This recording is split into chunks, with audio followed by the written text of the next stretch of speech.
أشهد أن لا إله إلا الله وحده لا شريك له وأشهد أن محمدا عبده ورسوله أما بعد فأعوذ بالله من الشيطان الرجيم بسم الله الرحمن الرحيم الحمد لله رب العالمين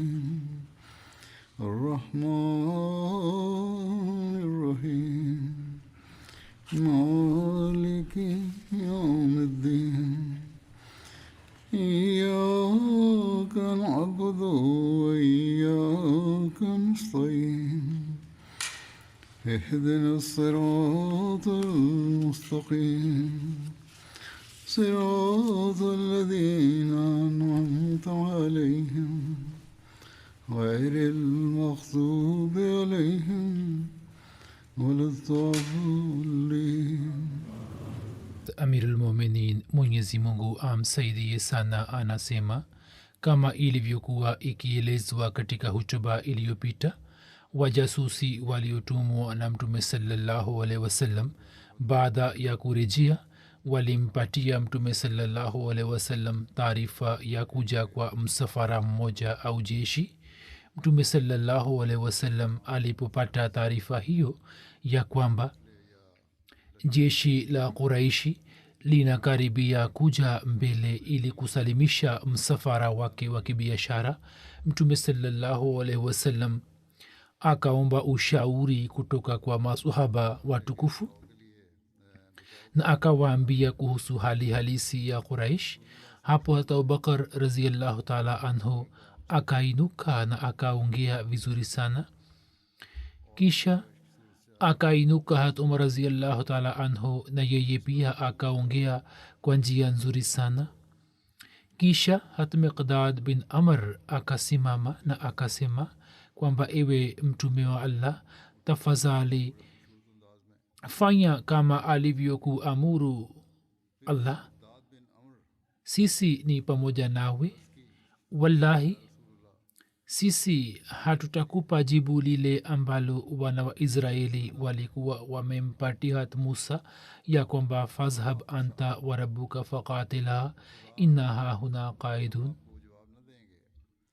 nenda wewe na Mola wako mkapigane, sisi tutaendelea kukaa hapa hapa. Bali sisi tutasema hivi ya kwamba wewe na Mola wako muende na mkapigane vita, sisi pia tukiwa pamoja nanyi tutapigana vita. Na hapa kwa dhati ambaye amekutuma kwa haki, kama wewe utupeleke hadi Barkul Ghimad, sisi tutakwenda pamoja nawe. Kuhusu Barkul Ghimad imeandikwa ya kwamba sehemu hiyo inapatikana katika Yemen na kutoka Makka tukufu ina umbali wa safari ya mausiku 5. Kwa Waarabu hiyo pia ilikuwa njia moja ya kueleza umbali ulio mbali sana wa safari. Na kisha akamwambia ya kwamba katika uwepo wako tutaendelea kupigana vita na adui hadi wewe ufike huko.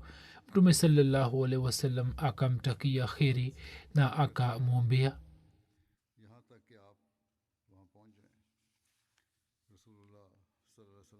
Mwandishi mmoja ameandika ya kwamba Barkul Ghimad ilikuwa eneo la mbali ikiwa na umbali wa kilomita 430 kusini mwa Makka, ambayo ilikuwa ikitajwa kwa lengo la kueleza umbali wa safari na ugumu wake, kama ambavyo katika Kiurdu wanatumia neno la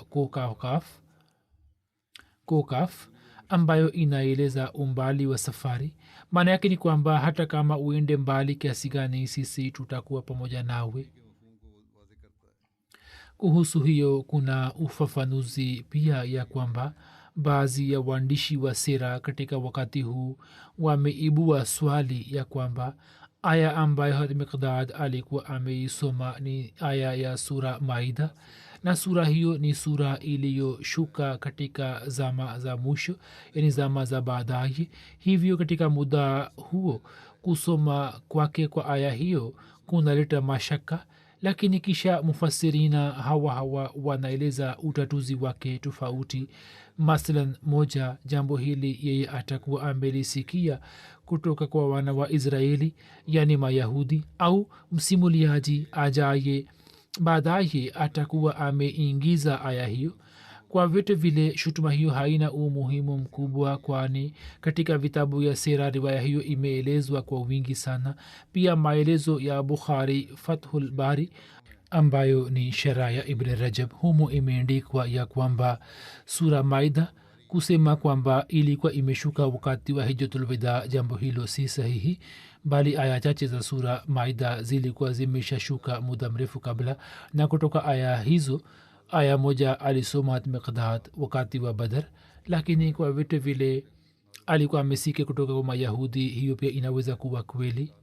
Kisha imeelezwa ya kwamba wote hawa watatu, yani hat Abubakar, hat Umar na hat Miqdad, walitokana na Wahajiri. Hivyo ilikuwa tamanio la Mtume sallallahu alaihi wasallam ya kwamba ajue rai ya Ansar. Hivyo Mtume sallallahu alaihi wasallam akasema kwamba eni watu nipatieni ushauri. Mtume sallallahu alaihi wasallam alitaka kujua kutoka kwa Ansar, na huenda sababu yake moja iwe hivi ya kwamba wakati wa kufanya bayati Aqaba walikuwa wamesema ya kwamba ya Rasulullah, bila shaka sisi hatuwajibiki kuhusu wewe maadamu hufiki katika mji wetu, lakini utakapokuja huko katika Madina ulinzi wako utakuwa juu yetu, sisi tutakulinda na kila kitu kama tunavyowalinda watoto na wake zetu. Hivyo Mtume sallallahu alaihi wasallam alikuwa akionyesha wasiwasi wake ya kwamba je, Ansar watamlinda na adui ambaye ataishambulia Madina tu, na wasije wakaelewa hivi ya kwamba wao hawawajibiki kutoka nje ya Madina na kupigana na adui. Lakini Mtume sallallahu alaihi wasallam aliposema jambo hilo, Saad bin Muaz akasema ya kwamba ewe Mtume wa Allah, inaonekana ya kwamba huzur anatuuliza kuhusu rai yetu. Mtume sallallahu alaihi wasallam akasema kwamba bila shaka.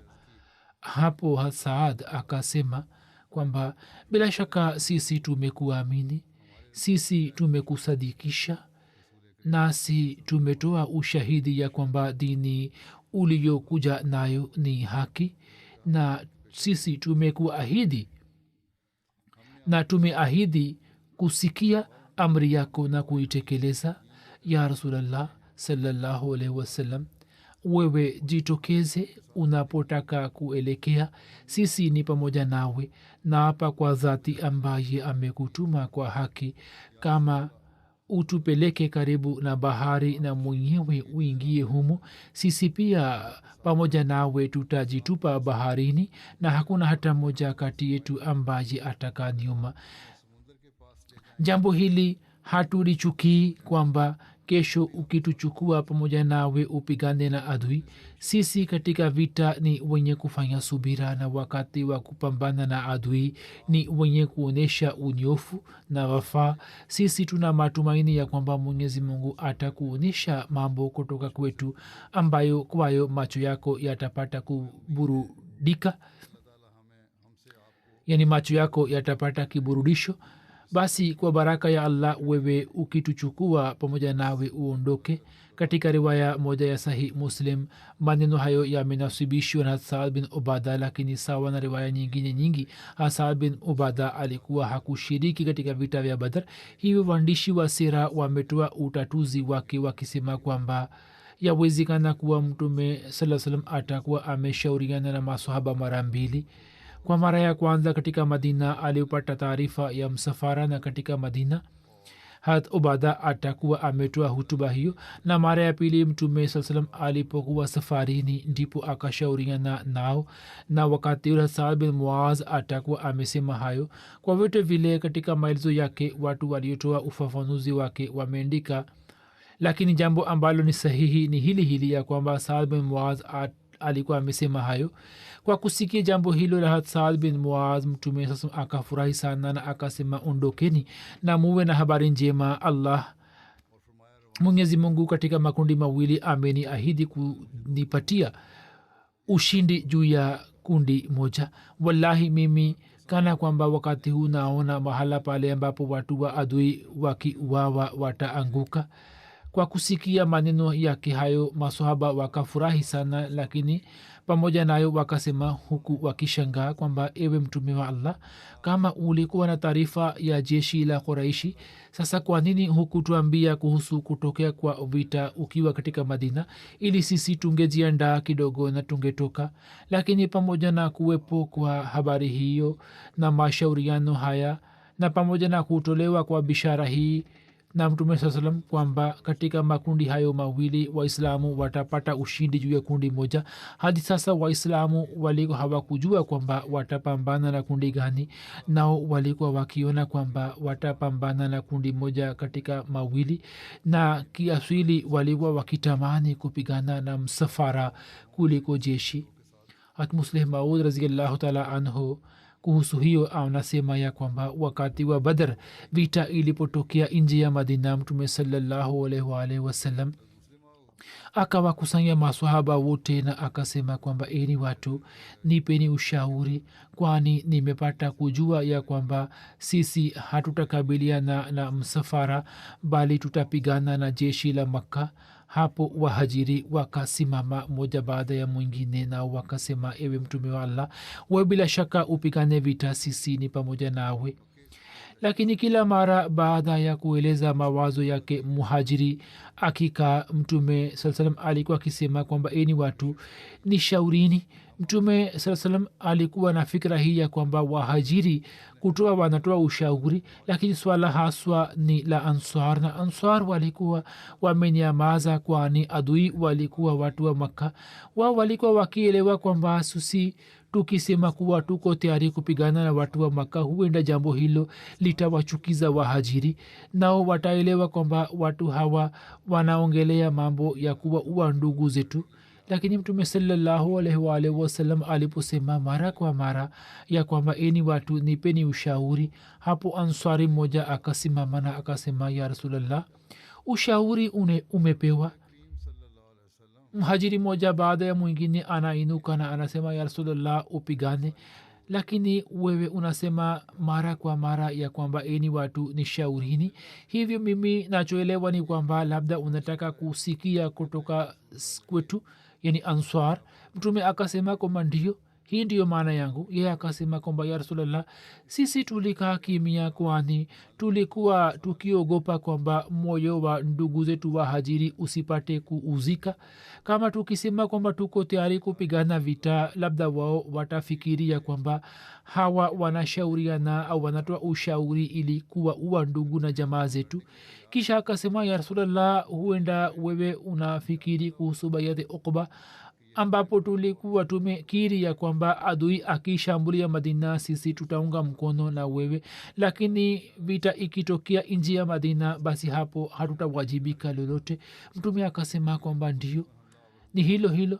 Ye akasema, ya Rasulallah, wakati ambapo tulikuwa tumefanya mkataba na wewe, wakati ule hatukujua kama ipasavyo kuhusu shani yako. Ya Rasulallah, sasa ukweli wako umeshafunguka juu yetu, umeshabainika na cheo chako kimebainika wazi juu yetu. Sasa hakuna swala la mkataba wote, mbele kuna bahari, wewe toa amri, tuko tayari kutumbukiza mle farasi zetu, na kama vita ikitokea basi wallahi sisi tutapigana kulia kwako na kushoto kwako na mbele yako na nyuma yako, na adui hawezi kukufikia mpaka apite kukanyaga maiti zetu.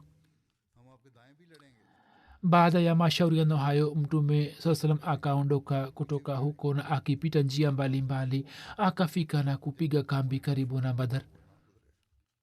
maelezo kuhusu badr yamekusha elezwa tayari, lakini naeleza tena ya kwamba badr inapatikana kusini magharibi mwa madina ikiwa na umbali wa kilomita 150. ni medani yenye mchanga ikiwa na sura ya yai ambayo urefu wake ni maili 5.5 na upana wake ni maili 4, ambayo imezingirwa na milima mirefu mirefu, na ndani yake kuna visima vingi na pia kuna bustani ambapo misafara ilikuwa ikipiga kambi.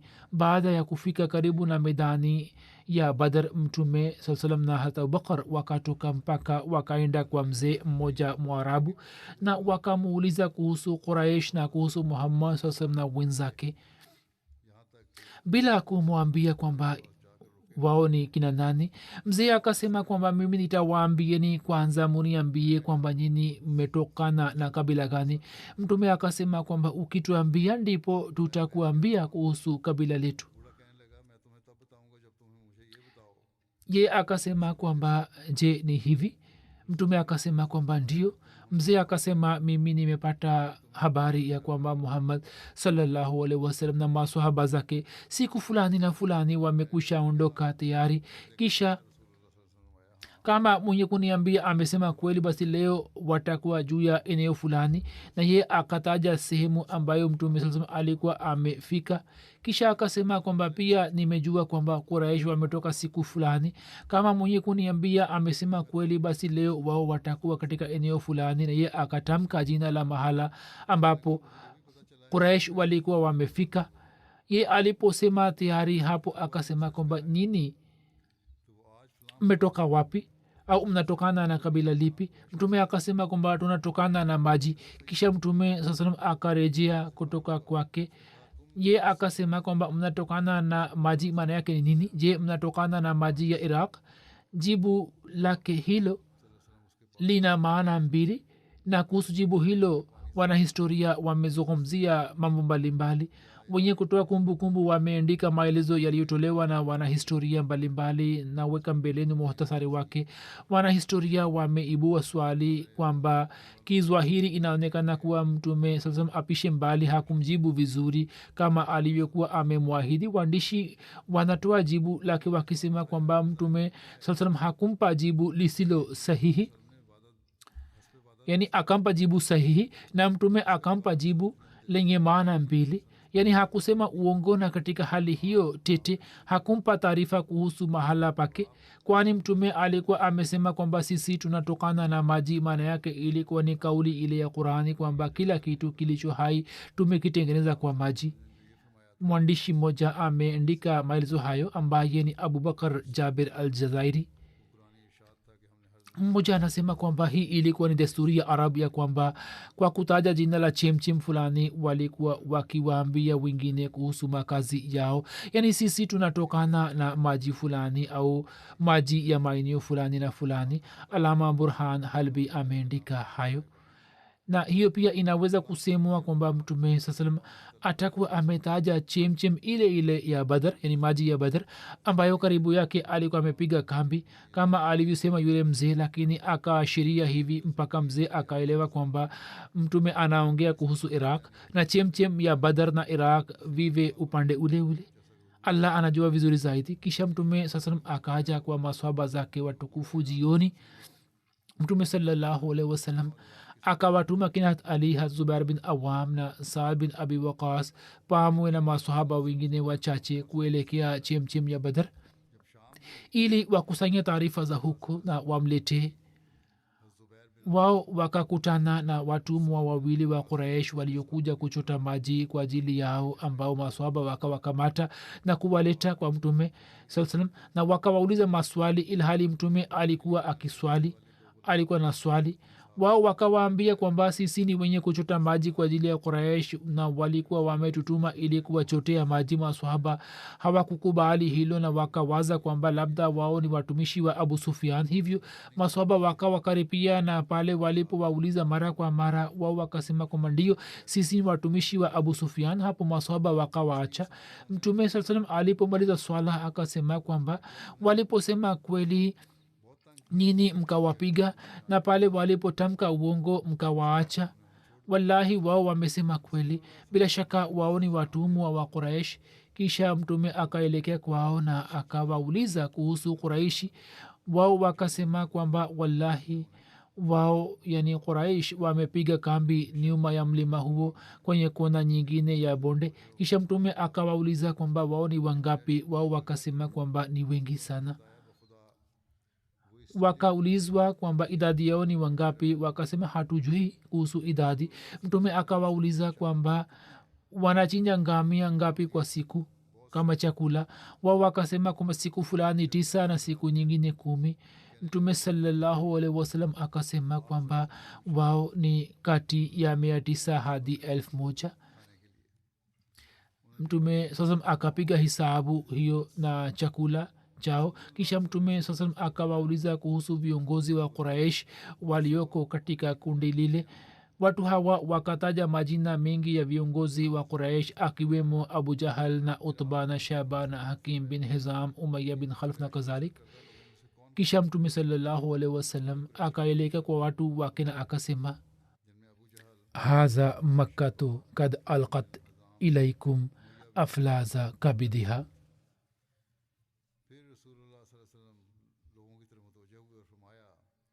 yani makka imetoa vipande vya ini yake na kuweka mbele yenu. Hazmiza Bashir Masai pia ameandika kuhusu habari hiyo ya kwamba mtume saa salam akielekea kwa masahaba zake na akasema, haza makkatu kad alqat ilaikum aflaza kabidiha. yani makka imetoa na kutupa mbele yenu vipande vya ini yake. maneno hayo yalikuwa yamejaa hikima na busara mno, yaliyotoka kutoka ulimi wa mtume sallallahu alaihi wasallam, kwani waislamu wenye tabia dhaifu pale majina ya viongozi wakubwa wenye nguvu wa quraish yalipotajwa mbele yao, sasa wao badala ya kuvunjika moyo, maneno hayo yakabadilisha mawazo yao kabisa, na wakafikiri ya kwamba mwenyezi mungu amewaleta viongozi hawa wa quraishi ili wawe windo wa waislamu. kisha baada yake mtume sallallahu alaihi wasallam akaondoka na jeshi lake ili afike kwenye chemchem ya badar kabla ya quraishi kufika huko. na hivyo wakati wa isha mtume sasam akafika karibu na chemchem ya badar na akapiga kambi karibu na chemchem yake. wakati huo hubab bin munzir alikuwa ametoa ushauri mmoja. mtume saa salam alipopiga kambi karibu na chemchem ya maji katika badar, hubab bin munzir akasema, ya rasulallah, je, kwa amri ya allah umechagua mahala hapa, nasi hatuwezi kwenda mbele wala kurudi nyuma, au hiyo ni rai yako tu na ni njia fulani ya kivita? mtume akasema kwamba hiyo ni rai moja na ni mpango wa kivita tu. ndipo hat hubab akasema, mahala hapa hapafai, hivyo uwaondoe watu kutoka hapa na upige kambi mahala ambapo pawe karibu zaidi na maji, na visima vingine vyote vya maji vifungwe, na iandaliwe bwawa fulani kwa ajili yetu ambao ujazwe na maji. kisha tukipigana na adui hapo tutakuwa nayo maji ya kunywa na adui watakosa maji. mtume akasema, rai yako ni sawa kabisa. na kisha mtume sallallahu alaihi wasallam akaja na jeshi lake karibu na maji ambayo yalikuwa karibu na quraish na akapiga kambi huko, na kwa amri yake visima vingine vikafungwa, na kisima ambacho karibu yake walikuwa wamepiga kambi wakachimba sehemu fulani na wakaijaza na maji. hiyo ni kumbukumbu ya sirat ibn hisham. baada ya kuchagua mahala, hatua iliyofuata ilikuwa ni kumwandalia mtume sallallahu alaihi wasallam mahala pa kuishi. hivyo kutokana na wazo la Saad bin Muaz, mkuu wa aus, masahaba wakamwandalia mtume saa salam hema moja katika sehemu moja ya uwanja wa badr. Saad bin Muaz akasema, ya rasulallah, je, tusikuandalie hema moja ili uweze kupumzika humo? kuhusu hiyo hatmiza bashir ahmad saheb ameeleza maelezo ambayo yamekushaelezwa katika hutuba zilizopita, lakini hapa pia ni muhimu kueleza. Kwa mujibu wa pendekezo la Saad bin Muaz, kiongozi wa Aus, masahaba wakamwandalia mtume sallallahu alaihi wasallam hema moja katika sehemu moja ya medani, na Saad akimfunga ngamia mmoja kwa ajili ya mtume sallallahu alaihi wasallam karibu na hema lake. Akasema, ya Rasulallah, wewe upumzike kwenye hema hili, nasi kwa jina la Allah tunapigana na adui. Ikiwa Allah akitujalia ushindi, na ndiyo hamu yetu, lakini endapo Mungu apishe mbali, jambo litakuwa kinyume chake, yani tukishindwa, basi wewe upande ngamia yako na ufike Madina. Huko wapo ndugu zetu ambao katika mapenzi na ikhlasi si chini yetu, lakini kwa kuwa walikuwa hawakujua ya kwamba katika safari hiyo vita itatokea, ndiyo maana hawakuja pamoja nasi, waila wasingekaa nyuma. Lakini pale watakapojua kuhusu hali halisi, basi katika kukulinda wao hawatajali hata nafsi zao na uhai wao. Hiyo ilikuwa jaziba ya ikhilasi ya Saad ambayo katika kila hali inastahili kusifiwa. Waila awe mtume wa Allah na akimbie medani, kivipi hiyo inaweza kutokea? Hivyo katika medani ya Hunain tuliona kwamba wanajeshi 12,000 wakageuka nyuma, lakini kitovu cha tauhidi, yani mtume Muhammad sallallahu alaihi wasallam, hakuacha mahala pake. Kwa vitu vile hema ikaandaliwa na Saad na Answar wengine wakasimama ili kulinda hema. Mtume sallallahu alaihi wasallam na Abubakar wakapitisha usiku katika hema hilo hilo. Riwaya moja inasema kwamba Abubakar akishika upanga ulio wazi akaendelea kumlinda mtume sallallahu alaihi wasallam, na mtume sallallahu alaihi wasallam kwa usiku kucha akaendelea kufanya maombi kwa Allah. Na imeandikwa ya kwamba katika jeshi zima alikuwa mtume sallallahu alaihi wasallam pekee ambaye akaendelea kuamka usiku mzima, na watu wengine wakalala kwa zamu. Hat Musleh Maud akieleza habari hiyo anasema kwamba walipofika katika uwanja wa Badr, maswahaba wakitengeneza mahala pa juu wakamkalisha huku mtume saa salam, na kisha wakishauriana wenyewe kwa wenyewe wakaulizana kwamba ni nani ambaye ana ngamia mwenye mwendo kasi. Hivyo wakichukua ngamia mwenye mwendo kasi kuliko wote wakamfunga karibu na hema la mtume saa salam. Mtume alipoona ngamia akasema kwamba hiyo ni nini? Wao akasema, ya Rasulallah, sisi ni wachache na adui ni wengi sana, sisi tuna hofu ya kwamba sisi sote tusituka uwawa hapa. Sisi hatuna hofu ya mauti yetu, ya Rasulallah, sisi tunafikiri kuhusu dhati yako, wewe usipate uzia wote. Sisi kama tukifa Islam haitapata madhara yote, lakini uhai wa Islam umeunganishwa na uhai wako, basi ni muhimu kufanya mpango wa ulinzi wako, ya Rasulallah sallallahu alaihi wasallam. Sisi tumemteua Abubakar kwa ajili ya ulinzi wako, na ngamia huyo mwenye mwendo kasi sana tumemfunga karibu na hema lako. Kama Mungu apishe mbali, muda ukiwadia ambapo sote sisi tuuawe, hapo basi ewe mtume wa Allah, ngamia huyo yupo upande juu yake na ufike Madina. Wapo ndugu zetu wengine katika Madina ambao hawakujua kwamba vita itatokea. Kama wangejua, nao pia wangeshiriki pamoja nasi. Wewe ufike kwao, wao watakulinda na utasalimika na shari ya adui. Lakini mtume saa salam hakukubali wazo lao, wala asingeweza kukubali, lakini hiyo ilikuwa ni jaziba ambayo maswahaba walikuwa nayo moyoni.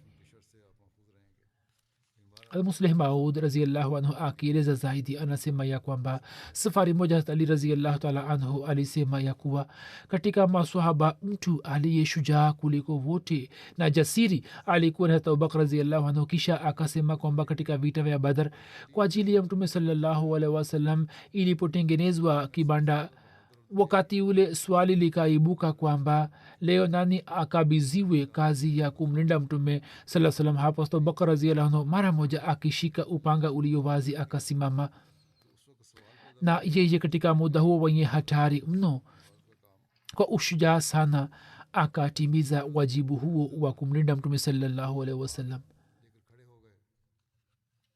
kwa vyovyote vile wakati wa asubuhi quraish wakasonga mbele na mtume saa salam alipowaona akasema e allah, quraish hawa kwa kibri na majivuno wamekuja kupigana nawe na kukazibisha mtume wako. ahadi ya nusura na msaada uliofanya nami utimize, na leo uwamalize hao wote.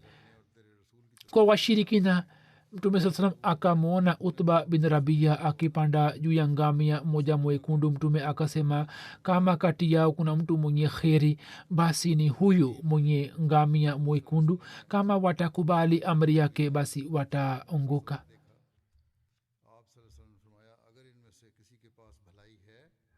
Kuna tukio la makafiri walipokunywa maji kutoka chemchem ya mtume saa salam. japokuwa waislamu walikuwa wameteka maji, lakini watu hawa yani quraish walipofika katika maidani ya badar, kundi moja kati yao likaaja na kunywa maji kutoka chemchem ya mtume saa salam.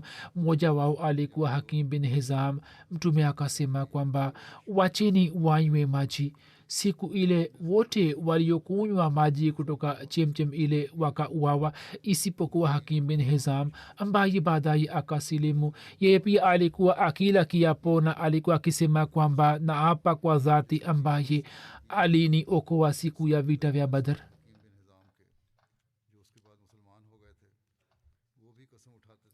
kwa ajili ya vita, kuhusu kupanga na kusawazisha safu, imeendikwa ya kwamba wakati wa asubuhi kabla ya kufika kwa quraish, mtume sasam akapanga safu za maswahaba watukufu. mtume sasam kwa kutumia mshale alikuwa anasawazisha safu. yeye kwa kutumia mshale alikuwa akiwaambia maswahaba kwamba wasoge mbele au warudi nyuma mpaka wao wakanyoka. mtume akampatia musa bin omer bendera ambayo yeye akaiweka katika sehemu ambapo mtume alikuwa amemwamuru kuiweka. mtume sallallahu alaihi wasallam akaanza kuangalia safu. alikuwa anaelekea upande wa magharibi. katika muda huo wote mtume sallallahu alaihi wasallam alipokuwa akisawazisha safu, inapatikana habari ya kutokea kwa kisa kimoja cha ajabu ambacho ni cha saad bin ghazia ambacho kinaonyesha mapenzi kwa mtume saa salam. imeendikwa ya kwamba katika vita vya badr, wakati wa kusawazisha safu, mtume alipopita karibu na sawad bin ghazia, ye alikuwa ametoka nje ya safu. mtume akigusa tumbo lake na mshale wake akamwambia kwamba ewe sawad, simama wima. sawad akasema ya rasulllah sallallahu alaihi wasallam, wewe umeniuzi, mwenyezi mungu amekutuma na adili na haki, hivyo nataka kuchukua kisasi. we umenipiga mshale juu ya tumbo langu. mtume saa salam akainua kitambaa kutoka tumbo lake na akasema haya, chukua kisasi.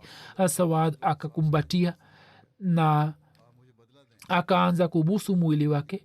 mtume sallallahu salam akamuliza sawad, kwa nini umefanya hivyo? ye akasema kwamba ewe mtume wa allah sallallahu alaihi wasallam, unaona muda tulio nao ni wakati wa vita, sijui kama nitabaki hai au la.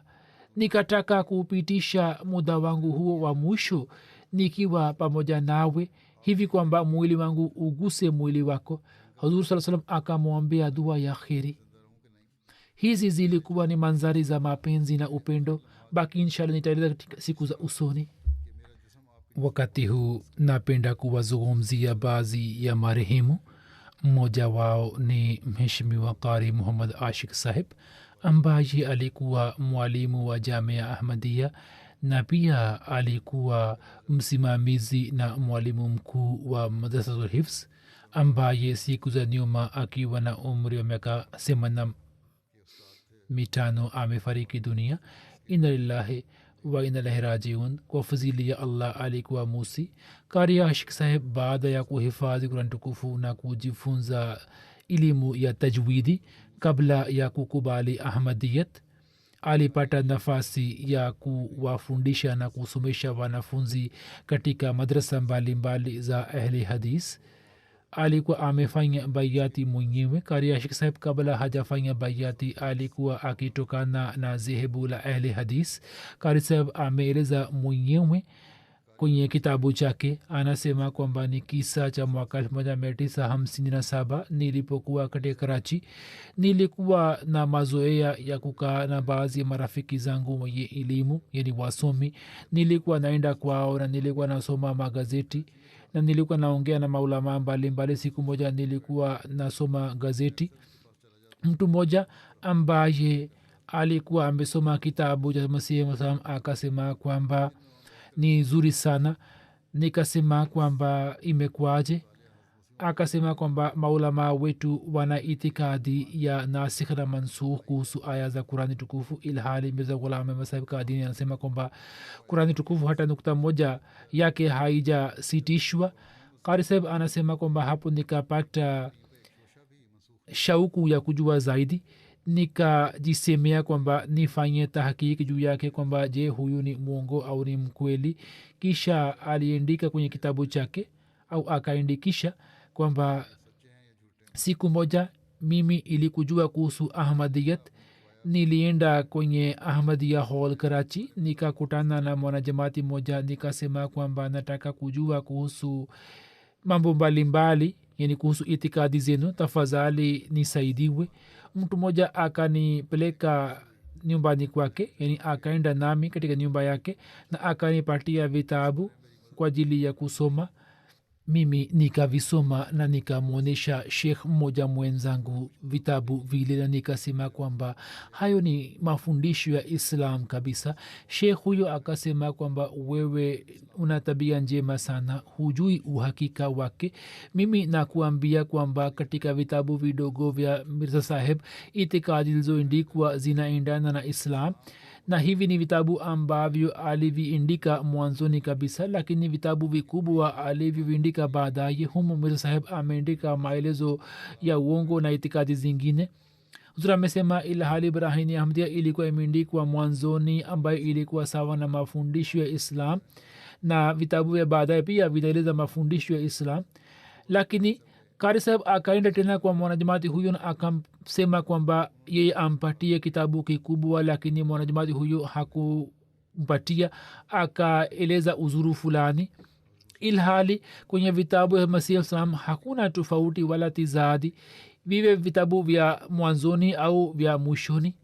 sasa kulikuwa na hekima gani? kwa nini mwanajamati huyo hakumpatia vitabu? mungu anajua vizuri zaidi, lakini sawa na historia ya qari sahib inaonekana kwamba mungu alikuwa ametia moyoni mwake shauku ya kujua kuhusu jamaat.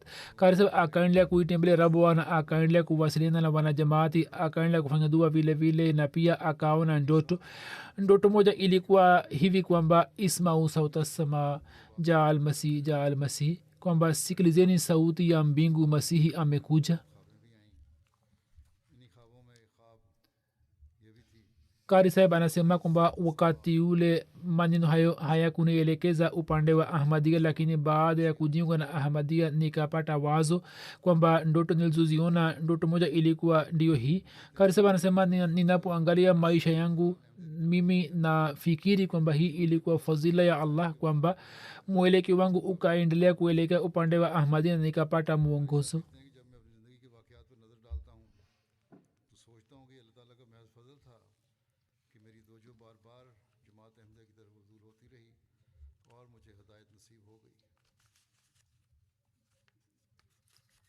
kisha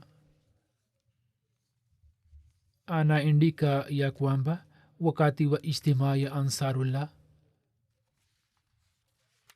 nilikutana na sheikh abdul qadir saheb sudagarmal mbashiri wa jumuiya lahore.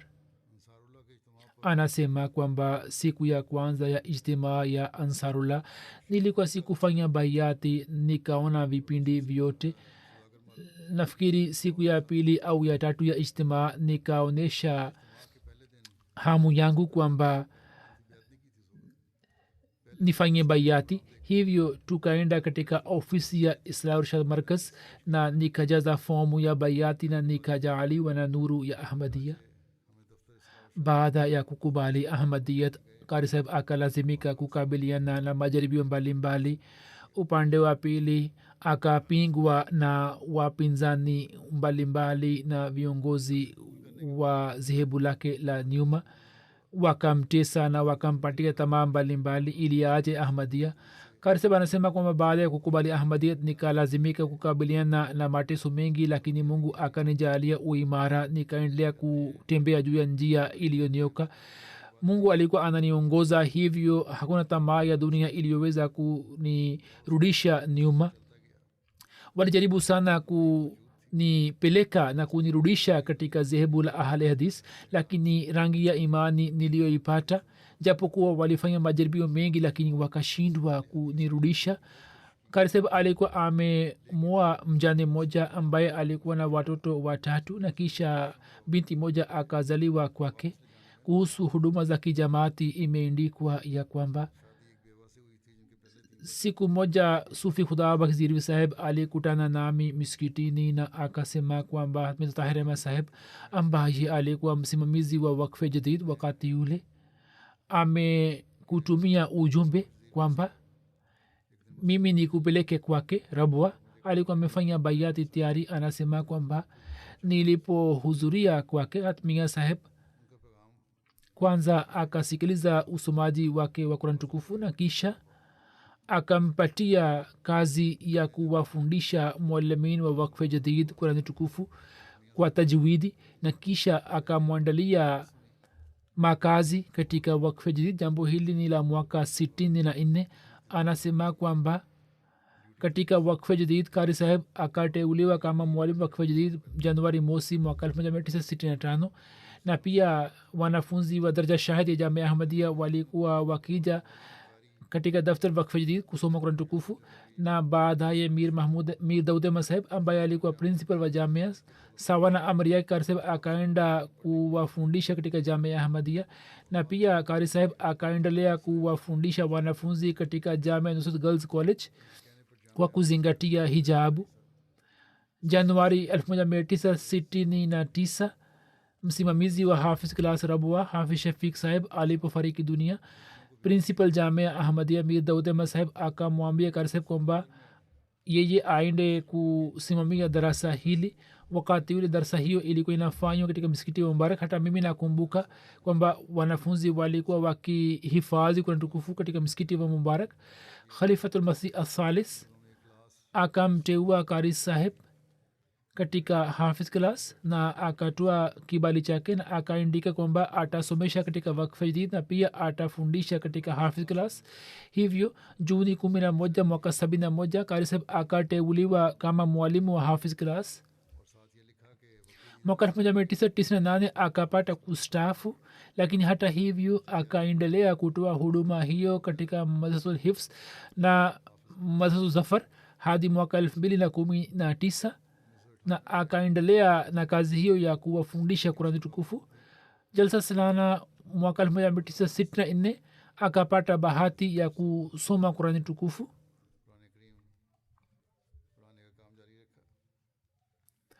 kari saheb anaandika kisa chake kimoja kwamba februari 1965 alipata bahati ya kumwona Khalid Msih Thani. alikuwa akieleza hali ya kukutana na huzur kwamba nilipopiana mkono na Musleh Maud, sekunde zile zikawa sababu ya kubadilisha maisha yangu. private secretary akasema kwa huzur kwamba huyu ni kari Muhammad Ashir ambaye ni mwanajumuiya mpya, na aliposema hayo huzur akaendelea kuniona kwa mapenzi na mimi pia nikaendelea kumwona huzur. katika mwezi wa Ramazanul Mubarak kari saheb aliendelea kutoa huduma ya kusalisha namazi tarawih, yani sala ya tarawih. Maulana Abdul Malik Khan saheb nazila markazia safari moja alikuwa amemwambia kwamba unapewa jukumu la kuswalisha swala ya tahajud na sala ya tarawih katika misikiti wa Mubarak, kwani Khalid Msih Salis rahimahullah taala anapenda sana usomaji wako wa Qur'ani tukufu. kari saheb ana wanafunzi wengi ambao wamesambaa katika dunia nzima. pia wameniandikia barua kuhusu kari saheb ambao walipata faida kutoka sifa zake na wakapata faida kutoka elimu yake. wameeleza katika barua zao, Mwenyezi Mungu ampandishe marehemu kwenye daraja na katika watoto na kizazi chake sawa na tumaini lake. Awapatie hali ya dua na ikhilasi. Marehemu anayefuata ni mheshimiwa Nuruddin al Husni saheb ambaye alikuwa mwanajumuiya wa zamani wa nchini Siria. Siku hizi alikuwa akiishi Saudi Arabia tangu miaka mingi. Kwa sababu ya kuwa Ahmadia alikuwa ametiwa jela, japokuwa akapata mateso mengi na marazi mengi, lakini akaendelea kusimama kidete juu ya imani. Na mwishowe katika hali hiyo hiyo akiwa kwenye jela Mei 25 takriban akiwa na umri wa miaka 82 alifariki dunia. baba yake Alhaj Abdurrauf al Husni alikuwa amefanya bayat mwaka 1968 na mheshimiwa Munir al Husni saheb ambaye alikuwa amir wa zamani wa nchi ya Syria alikuwa baba mkubwa wa Nuruddin al Husni. Marehemu akalelewa katika mazingira ya kidini. Alikuwa na umri wa miaka 13 au 14 alipofariki baba yake. Marehemu alikuwa akiishi kwa Munir al Husni saheb na akajifunza mengi kutoka kwake. Musleh Maud raziallahu taala anhu alipoenda kuitembelea Dimashq mwaka 1955 alikuwa ameishi nyumbani kwa baba yake mdogo Badruddin al Husni saheb, na katika siku hizi marehemu akapata bahati ya kusoma Qur'an tukufu mbele ya Musleh Maud. Alikuwa akifunga saumu, alikuwa anafunga saumu siku ya Jumatatu na Alhamis. Alikuwa na shauku ya kusoma Qur'an tukufu, hakuacha sala ya tahajudi. Katika siku ya mwisho ya maisha akaendelea kusimama kidete juu ya imani yake na akaendelea na uimara wake. Alikuwa na imani kwamba nusura ya Allah i karibu, na alikuwa anawaambia watu wote waliokuwa wanakutana naye katika jela. Ameacha nyuma mjane mmoja ambaye si Ahmadia, lakini mama huyo akaendelea kuishi naye kwa unyofu. Katika muda huo alipotiwa ndani, mama huyo akajitolea sana kwa ajili yake. Ameacha nyuma vijana watatu, Abdurrauf al Husni, Muhammad Muad al Husni na Fawaz al Husni, na binti moja anaitwa Zainab al Husni, na pia ameacha wajukuu wingi. Wote kwa fadhila ya Allah ni wa Ahmadia wenye ikhilasi. Mwana wa marehemu Muaz al Husni anasema kwamba baba yangu alikuwa akitamani kwamba sisi sote, yani ndugu wote, turizike halafu tuingie katika jamaat, na alhamdulillah tukafanya bayati kwa imani kamili. Alipokuwa katika Saudi Arab, alipoanza kufanya tahqiq kuhusu jamaat, Hashim Saib marhum alikuwa anafanya kazi huko, akakutana naye na kisha anasema kwamba baba yetu akaendelea kutoa huduma za kijamaati hadi pumzi yake ya mwisho. Alikuwa na moyo mkunjufu na moyo mpana sana. Alikuwa akipenda sana kuwasaidia watu wengine. Kisha huyo ameandika kwamba mwaka 2019 akatiwa ndani. Baada ya kufanya juhudi kubwa, tukapata kujua kwamba baba yetu kwa sababu ya kuwa Ahmadia wake ametuhumiwa kwamba anafanya mahubiri katika mtandao wa kijamii. Kwa miaka miwili tukafanya juhudi ya kumwachisha, tukapata huduma ya mawakili wengi. Amri ikatolewa kwamba aachwe na akaachwa, lakini baada ya masaa machache polisi wakampigia simu na wakamwita kwenye kituo cha polisi na wakamkamata tena na kisha wakamtesa zaidi. Kulikuwa hakuna ruksa ya kuongea naye. Alikuwa anaumwa na kwa sababu ya marazi alikuwa anapelekwa hospitalini, lakini wao hawakumruhusu kukutana na ndugu na watu wa familia yake. Kijana wake mkubwa Abdurrauf Husni anasema kwamba baba yetu alikuwa na ikhlas na mapenzi kwa ajili ya jamaat. Alikuwa amesimama kidete juu ya itikadi yake na amezungumzia kuhusu ibada yake na ikhlasi yake. Yeye ameandika maelezo mengine kwamba mwaka 2016 alipotiwa ndani alikuwa amefunga saumu na hakupenda kufuturu, japokuwa alikuwa anajua kwamba akalazimika kukabiliana na mateso kuvumilia mateso afisa akampatia maji marehemu akasema mimi nina saumu kisha akaomba ruksa ya kuswali sala ya alasiri ye akampatia ruksa marehemu akaswali ni mbele yake kisha huyo akasema kwamba nini mnaswali kama tunaswali sisi yani ye akapata athari na akamwacha kisha desemba 2019 polisi wakamkamata tena na wakamtia ndani na katika hali hiyo hiyo yeye akafariki dunia mwenyezi mungu amghofirie na amrehemu na ampandishe kwenye daraja awajalie watoto wake kuendeleza mema yake na kushika sifa zake baada ya swala mimi nitasalisha swala ya jeneza inshallah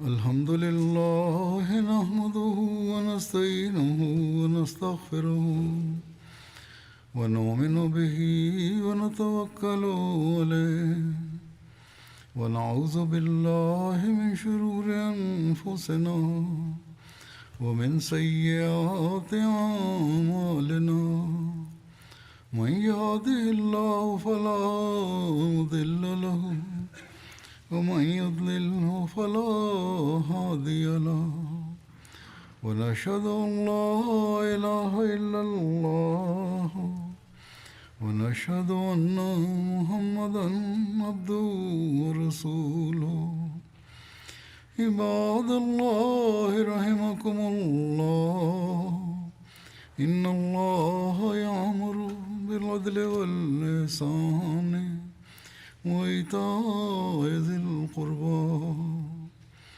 وينهى عن الفحشاء والمنكر والبغي يعظكم لعلكم تذكرون اذكروا الله يذكركم وادعوه يستجب لكم ولذكر الله أكبر